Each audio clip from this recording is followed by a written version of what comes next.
Lagos Traffic Radio 96.1 FM. We're at the 6.1 FM. We're back, and of course, we're ready to take you through the world of the surveyors this morning as we do an excursion into what they do and what they represent. All right, Fridays from 10:15 through 11 o'clock, your frequency of attraction comes to life as we take you through this process and walk you through this knowledge sharing capsule, which mirrors the activities of surveyors and their roles in nation building. This initiative is a deliberate design by the Association of Private Practicing Surveyors of Nigeria, Lagos State Chapter, to demystify surveying as a profession and help us appreciate what they do in contributing to the stability of the built environment as well as the physical space in general. It's nice to have you join us. My name is Victor Oteri.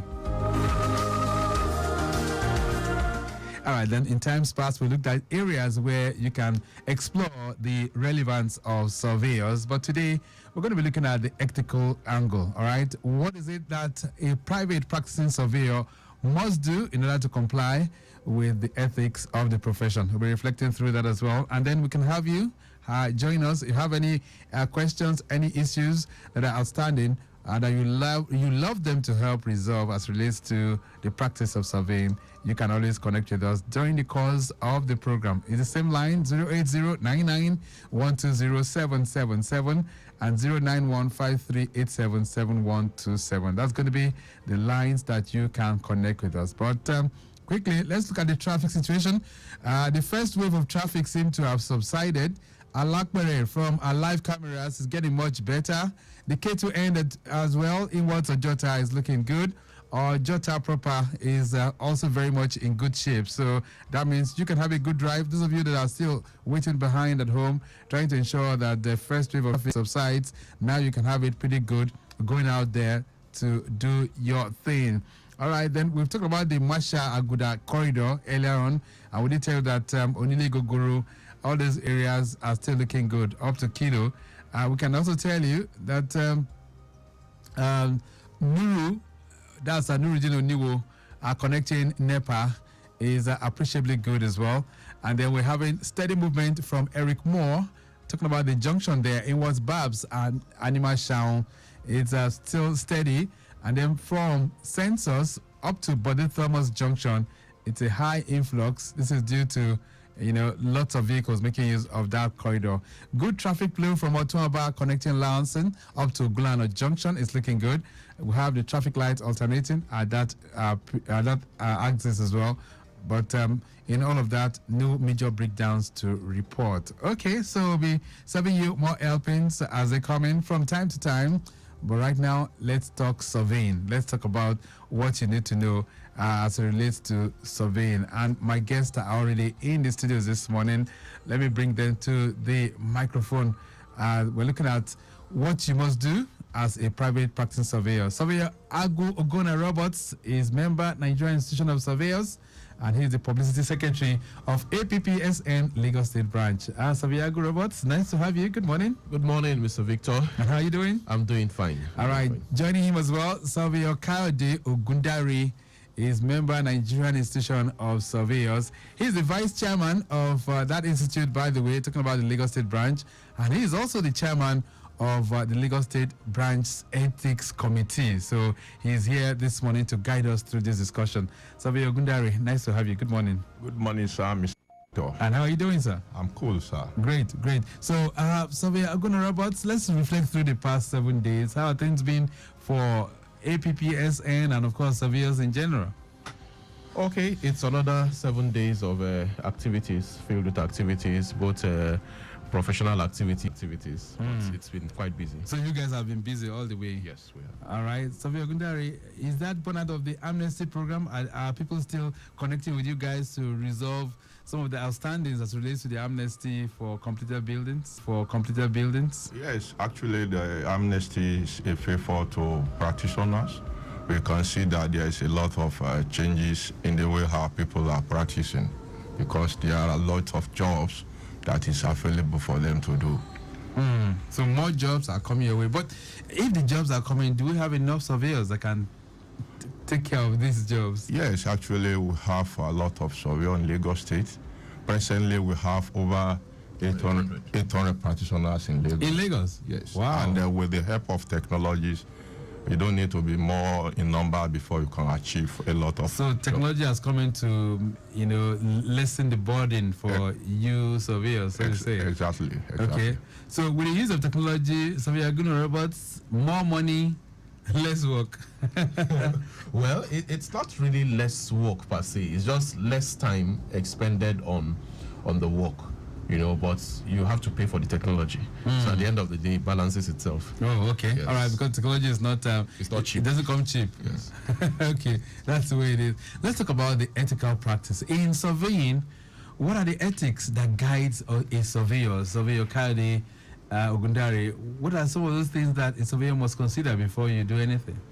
Thank you, Mr. Victor. As we know that surveying profession is one of regulated professions, and before you can emerge to be a surveyor or you can be registered to be a surveyor, it is expected that you have acquired certain skill and knowledge. Among that skill and knowledge is you have abreast of don'ts and do's that guide your practice. So when we are talking about ethics and surveying profession, is one of the key areas that a practicing surveyor has to embrace very well. Okay. So we have categories. We have it at the level of national, at the level of regulatory body. Okay. That is so-called. We also have the ethical at the level of the state branches. Okay. So is it different now? Surveyor Gordon Roberts, is the ethics that we're talking about now, is it different from those that practice in the public sector? Yes, there are guidelines for those in the public sector. And one of the common rules, or one of the common rules that is the restriction of those in public service from engaging in private service. Okay. In private practice. Yes. So a surveyor who is in public service must not be found engaging in any private survey.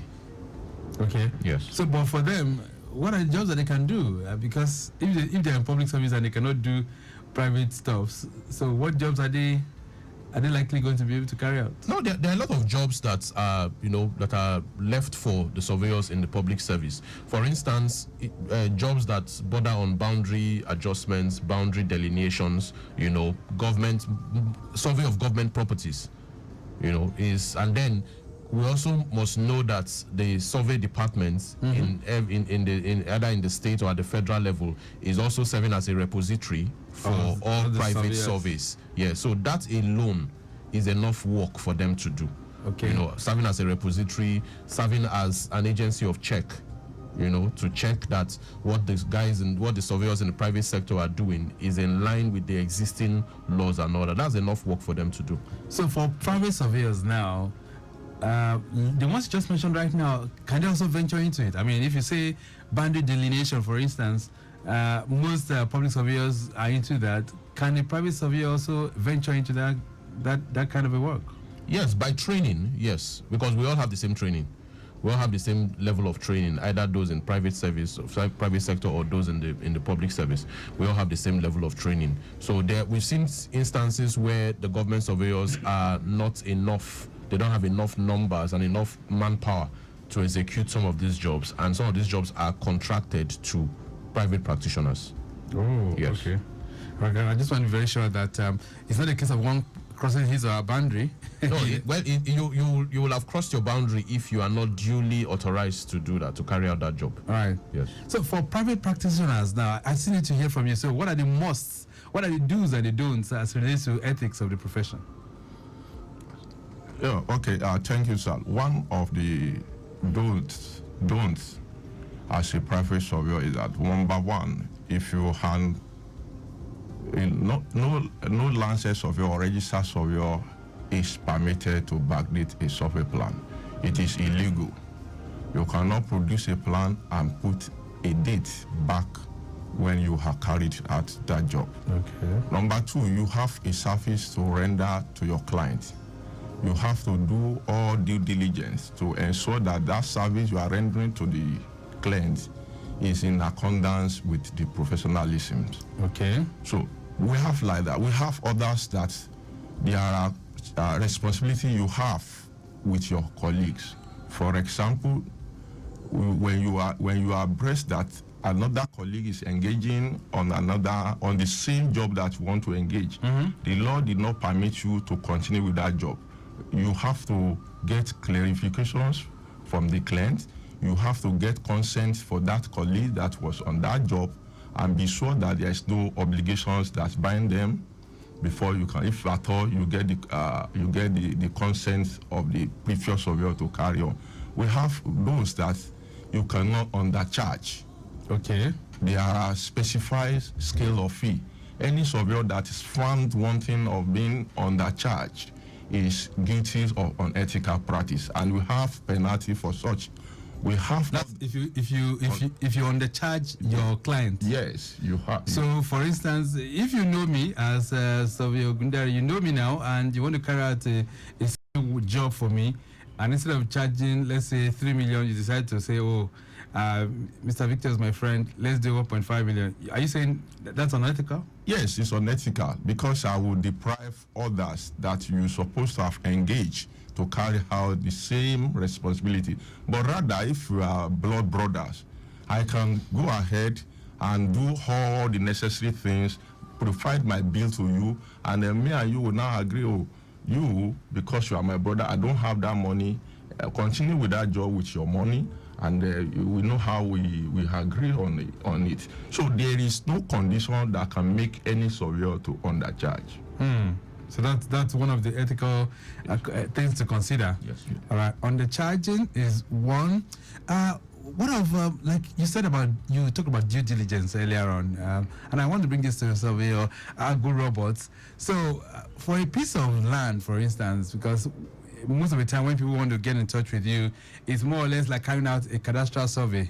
So for that piece of land, as a surveyor, do you need to do any other due diligence in terms of finding out who owns the property or what? Okay, well, we have various services that we render. One of the services that we render is investigative surveys, which has to do with when a client contracts you to do an investigation on a piece of land. And this investigation can range from the status of the land to the actual size of the land. For instance, if a client is supposed to buy maybe 4 acres of land, and then he's not sure if what the family is presenting to him is up to 4 acres, he can engage a surveyor to say, okay, please come and do an investigation for me on this piece of land. I want to be sure that it is 4 acres as claimed by the family. That's investigative survey. Okay. You may want to know the status of the land, if this land is free from any government encumbrance. Okay. That's investigative survey. So you can do that for the client? Yes, you can do that for the client. You may also want to know if this survey, if this land probably has, okay, this is the family claiming they own the land. Can you help us investigate if they actually have any title to this land? The surveyor can also do that. Okay. All right. So that will douse the tension. I mean, he'll be able to find out the appropriate detail about that particular. Yes, exactly. Before he goes out to also carry out. And then there's also this other one where the client might present to you a survey plan and say, please, I want to be sure that this land is where it is, as indicated on the survey plan. We've had instances where a land that is sitting in Ikeja, and then the survey plan is showing that it's in Koshofe.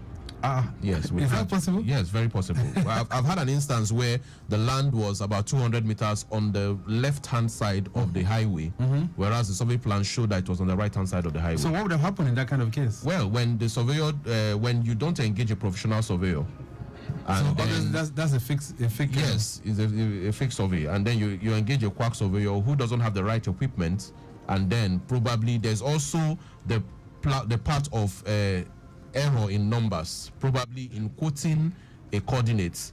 The surveyor might have made a mistake in misquoting or misreading a number. And you know that in spatial data, one number 5 is a very far range from 4. Right. Yes. Right. So if this survey is found out, Surveyor Gundari, how can it be remedied? Do you have a remedy for it?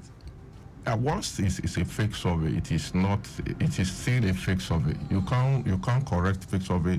The only thing is that if a fake survey is discovered, you advise the client to do appropriate survey, the correct one. You can't correct something that is fake. When you discover that the survey plan is fake, you have to ask the client to contact the surveyor, the professional, the person that is trained to carry out the survey work, right, to start, go back to site, do the measurement, do all necessary things that has to do to validate that survey. But the thing is that once thing is fake, then you have to start afresh. So it has to be done again. Yes. You have to do it all over. Yes. All right. The Lagos Traffic Radio 96.1 FM.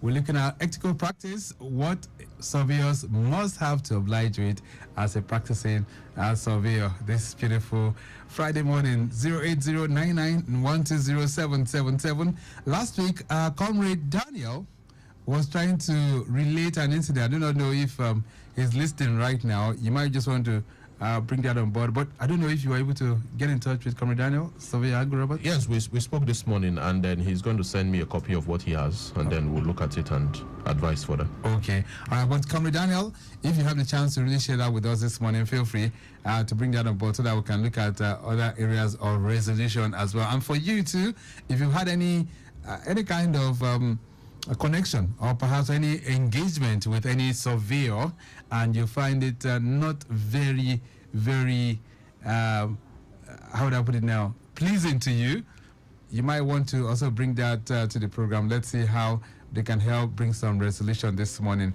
Victoria Island Corridor moving traffic from Mekwe Bridge connecting Bonny Camp on as we speak. Ahmadu Bello is busy at the moment. This is due to fuel station within that corridor dispensing. Appreciable vehicular movement as well is being experienced, and that continues from that filling station inwards Adetokunbo, Ademola, as well as I just say Adiogun, legally Anyoride, at that particular axis, slow and steady, heading towards Water Corporation, appreciably good at the moment as well. And then the return journey